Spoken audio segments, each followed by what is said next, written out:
नमस्कार, मैं हूं संजय शर्मा। आप देख रहे हैं 4 PM न्यूज नेटवर्क।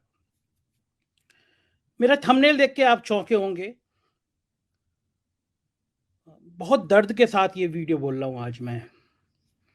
और जो मोदी जी ने, आज मैं सीधा सीधा नाम ले रहा हूं, मोदी जी आपने जो मुल्क बना दिया, इस मुल्क की कल्पना मैंने कभी की नहीं थी। नफरत की खेती बोते बोते आप यहां तक देश को ले जाएंगे, लोगों को इस हद तक हैवान बना देंगे, ये कभी कल्पना नहीं की थी। आपको मैं दोष इसलिए दे रहा हूं कि 9 साल से आप इस मुल्क में हैं। आप प्रधानमंत्री हैं इस मुल्क के। जिम्मेदारी आपकी है इस मुल्क को बचाने की। घर के मुखिया जिम्मेदार होता है कि घर का आंगन ठीक रहे, घर के बच्चे ठीक रहे, उनमें प्यार रहे। आज जो तस्वीर मैंने देखी है, मैं इस वीडियो को बोलने से पहले अपने आप को बहुत संयत किया। मुझे रोना आया, शर्मिंदगी हुई कि मैं एक मुल्क में रहता हूं। मुझे आज अपने मुल्क पे शर्मिंदगी हुई, मुल्क के नाम पे शर्मिंदगी हुई, जिस मुल्क के लिए मैं जान दे सकता हूं। चैलेंज दे रहा हूं, मैं किसी भी भक्त को चैलेंज दे रहा हूं कि इस मुल्क के लिए जितना मैं कर सकता हूं, उसका 100वां अंश भी वो नहीं कर सकते। मैं इस मुल्क को बचाना चाहता हूं, मैं इस देश को बचाना चाहता हूं। और जो तस्वीर मैंने देखी है, उस तस्वीर को बाद में कुछ शब्द बचते नहीं है मेरे पास। और मैं आप लोगों से कहना चाहता हूं, अगर इस तस्वीर को देखकर अगर आपकी आंखों में आंसू नहीं आ जाते, तो आप ये मान के चलिए कि आप इंसान बचे नहीं है। आपको एक ऐसे जानवर के रूप में बदल दिया गया है जिसकी आप कल्पना नहीं कर सकते। एक कविता है सर्वेश्वर दयाल सक्सेना की, पहले मैं वो कविता आपको सुनाता हूं, फिर बात करूंगा, क्योंकि बहुत दर्द भरी बात मुझे आज आपसे करनी है। कविता है कि यदि तुम्हारे घर के एक कमरे में आग लगी हो, यदि तुम्हारे घर के एक कमरे में आग लगी हो, तो क्या तुम दूसरे कमरे में सो सकते हो? यदि तुम्हारे घर के एक कमरे में लाशें सड़ रही हो, तो क्या तुम दूसरे कमरे में प्रार्थना कर सकते हो? यदि हां, तो मुझे तुमसे कुछ नहीं कहना है। देश कागज पर बना नक्शा नहीं होता कि एक हिस्से के फट जाने पर बाकी दूसरे हिस्से उसी तरह साबुत बचे रहें और नदियां, पर्वत, शहर, गांव वैसे ही अपनी जगह दिखें, अनमने रहें। यदि तुम ये नहीं मानते, तो मुझे तुम्हारे साथ नहीं रहना। इस दुनिया में आदमी की जान से बड़ा कुछ भी नहीं है। ना ईश्वर, ना ज्ञान, ना चुनाव। कागज पर लिखी कोई भी इबारत फाड़ी जा सकती है और जमीन की 7 परतों के नीचे गाड़ी जा सकती है। जो विवेक खड़ा हो लाशों को टेक, वह अंधा है। जो शासन चल रहा हो बंदूक की नली से, हत्यारों का धंधा है। यदि ये तुम नहीं मानते, तो मुझे तुमसे कुछ नहीं कहना है। यदि ये तुम नहीं मानते, तो मुझे अब एक क्षण भी तुम्हें नहीं सहना है। याद रखो, एक बच्चे की हत्या, एक औरत की मौत, एक आदमी का गोलियों से चिथड़ा तन किसी शासन का नहीं, संपूर्ण राष्ट्र का है पतन। ऐसा खून बहकर धरती में जज्म नहीं होता, आकाश में फहराते झंडों को काला करता है। जिस धरती पर फौजी बूटों के निशान हो और उन पर लाशें गिर रही हों, ये धरती, वो धरती यदि तुम्हारे खून में आग बनकर नहीं दौड़ती, तो समझ लो तुम बंजर हो गए हो। तुम्हें यहां सांस लेने का नहीं है अधिकार। तुम्हारे लिए अब नहीं रहा ये संसार। आखिरी बात, आखिरी बात बिल्कुल साफ, किसी हत्यारे को कभी मत करो माफ। चाहे हो वो तुम्हारा यार, धर्म का ठेकेदार, चाहे लोकतंत्र का सौ नाम धन पहरेदार। ये कविता है, और ये कविता आज के संदर्भों में, इस देश की राजनीति के घिनौने संदर्भ में बिल्कुल सही है। इस देश का एक राज है, मणिपुर नाम है उसका, भारत का एक हिस्सा है। 2 महीने से जल रहा है, 2 महीने से आग में झुलस रहा है। सैकड़ों लोग मारे जा चुके हैं। मेरे देश के प्रधानमंत्री को समय नहीं है मणिपुर का मां शब्द निकालने का। झूठे प्रवचनों से, अपने अहंकार से फुर्सत नहीं है। विरोधियों को नेस्तनाबूद करने का, विरोधियों को जड़ से मिटा देने का समय है मेरे देश के प्रधानमंत्री के पास, लेकिन मणिपुर का मां शब्द बोलने का समय नहीं है मेरे देश के प्रधानमंत्री के पास। मुझे इससे भी कोई शिकायत नहीं। आप करिए राजनीति, आप डाल दीजिए अपने विरोधियों को जेल में, आप बंद कर दीजिए वो सारी जवानें जो आप पर सवाल उठाती हैं, उसमें एक मैं भी हूं।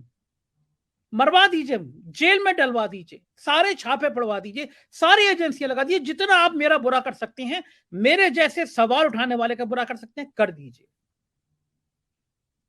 मैं सब कुछ सहने को तैयार हूं अगर आज एक तस्वीर को देखकर मुझे आपसे ये सब कहने का मन नहीं करता, तो शायद मैं आज ये भी नहीं कहता कि जो चाहे आप करवा दीजिए, जो चाहे मरवा दीजिए।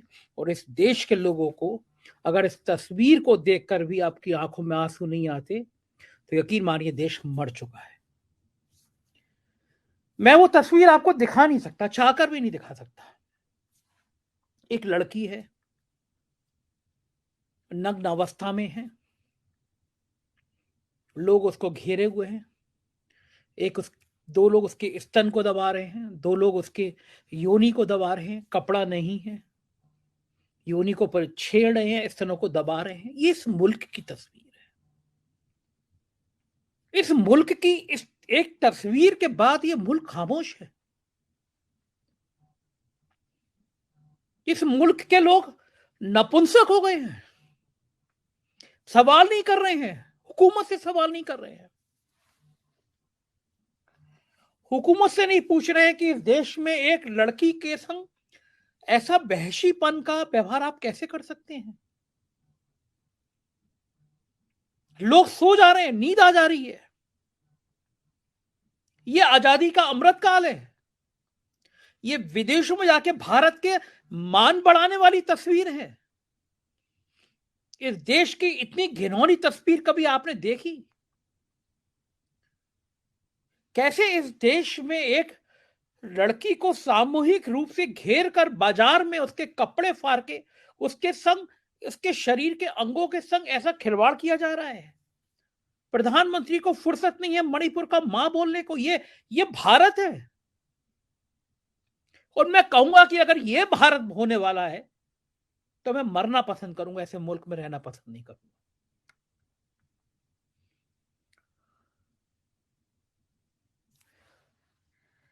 मैं ऐसे किसी मुल्क में रहना पसंद नहीं करूंगा जहां पे किसी महिला के कपड़े फाड़ दिए जाए, भीड़ उसके नग्न अवस्था में स्तन दबाए, उसकी योनियों को छुए। मैं वो तस्वीर नहीं दिखा सकता आपको। कई लोगों ने मुझे भेजी, सोशल मीडिया पे वायरल हो रही है।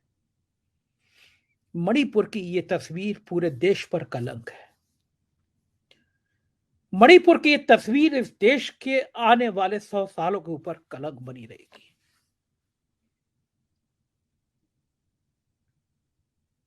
आजादी के अमृत काल पे ये धब्बा बनी रहेगी। प्रधानमंत्री जी, अच्छा हुआ आपकी कोई बेटी नहीं है। बहुत खराब शब्द कह रहा हूं। आप बेटी का दर्द महसूस नहीं कर सकते, शायद इसलिए नहीं कर सकते। आप कितने भी डायलॉग बोले, बेटी बचाओ बेटी पढ़ाओ, आप बेटी का दर्द महसूस नहीं कर सकते। अपनी अपनी बेटियां याद आती है लोगों को।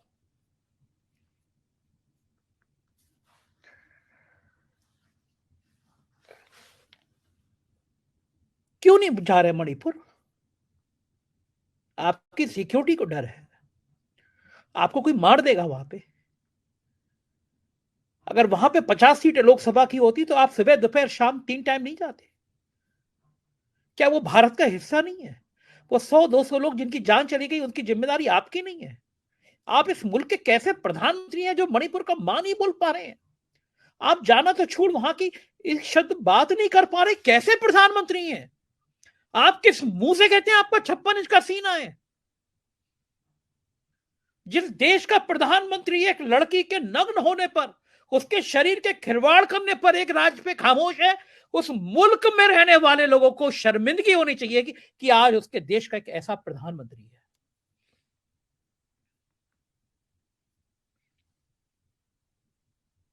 इस देश की आधी आबादी का सवाल है, इस देश की आधी आबादी की इज्जत का सवाल है प्रधानमंत्री जी।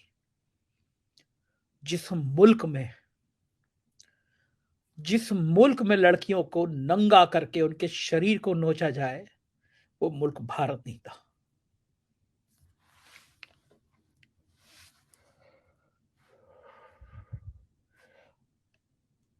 आपने आपने लोगों के दिमाग में इतना जहर भर दिया है, लोगों के दिमाग को इतना तेजाब में बदल दिया है कि ये मुल्क भारत नहीं रहा।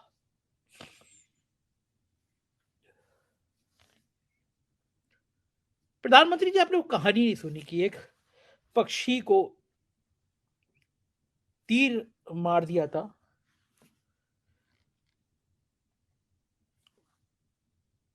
राजा के पास गए, राजा ने कहा कि बचाने वाले का हक हमेशा ज्यादा होता है।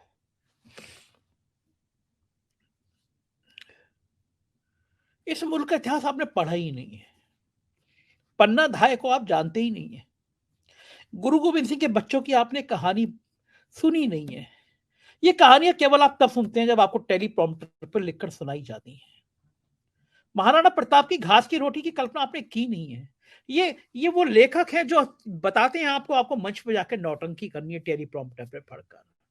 अगर ये नहीं करी होती है प्रधानमंत्री, तो आज रात को आप सोते नहीं हो, कल सुबह मणिपुर जाते हैं, मणिपुर की सरकार बर्खास्त करते, आपकी अपनी सरकार है, इस मुल्क से माफी मांगते, कहते कि आपके प्रधानमंत्री रहे इस मुल्क ने वो सीन देखा, वो दृश्य देखा जो इस मुल्क पे आज तक कभी नहीं हुआ। मैंने नहीं तस्वीर देखी, इतना वहशी इंसान नहीं देखी। इंसान कहां से आते हैं, ये क्या हो रहा है मुल्क में? पिछले दिनों मैंने देखा एक आदिवासी के मुंह पर एक व्यक्ति पेशाब कर रहा है। ये मुल्क कहां से बना दिया आपने?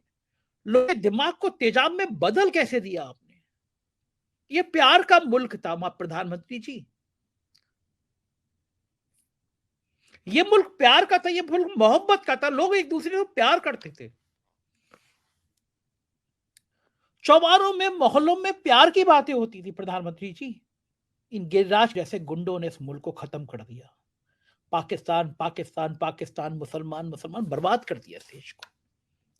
जो आपने हिंदू मुसलमान की आग लगाने की कोशिश की थी, उसने पूरे देश को झुलसा दिया।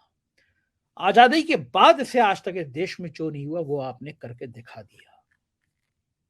आज मेरा मन बहुत उदास है, बहुत दुखी हूं मैं प्रधानमंत्री जी। मैं कभी ऐसे खराब शब्द आपके लिए इस्तेमाल नहीं करता, लेकिन इस तस्वीर ने मुझे रुला दिया। मैं संयत नहीं हो पा रहा इस तस्वीर को देखे प्रधानमंत्री जी। एक तस्वीर पे नहीं रुकेगी बात। अब आपने आदमी को जानवर बना दिया, भेड़िया बना दिया, उसके मुंह में खून लगा दिया आपने। क्या करेंगे? कितनी सत्ता चाहिए, कितनी ताकत चाहिए? कोरोना काल में आपका पैसा, आपकी ताकत क्षणभंगुर थी। जानवरों की तरह, चिड़िया मक्खी मच्छरों की तरह मर रहे थे प्रधानमंत्री जी। मौत आपको भी आनी, आप अमर होके नहीं आए हैं इस दुनिया में। आपको भ्रम है कि आप ईश्वर हैं। ये ईश्वर होने का बोध आपको इंसान भी नहीं रहने दे रहा है। ये आपके चाटुकार, ये आपके सत्ता के लोभी लोग, विरोधियों को खत्म करने की सलाह देने वाले लोग, सब क्षणभंगुर है प्रधानमंत्री जी। जिस दिन आंखें बंद होती हैं, सब यही रह जाता है, यादें रह जाती हैं, व्यक्ति के चरित्र की यादें रह जाती हैं। और जो नफरत का पाठ पढ़ाता है प्रधानमंत्री जी, उसको लोग हिटलर कह के याद करते हैं, उसके नाम पर थूकते हैं। महात्मा गांधी को लोग याद करते हैं क्योंकि वो प्यार का पाठ पढ़ाते थे। आप उस मंत्रिमंडल के समूह के मुखिया हैं जिसके सदस्य इस देश में नफरत का पाठ पढ़ा रहे हैं। मुझे नहीं पता, मुझे कोई फर्क नहीं पड़ता कि आप दोबारा हुकूमत में आए, आप तीसरी बार प्रधानमंत्री बने, मुझ पर कोई फर्क नहीं पड़ता, मैं आपसे नहीं डरता।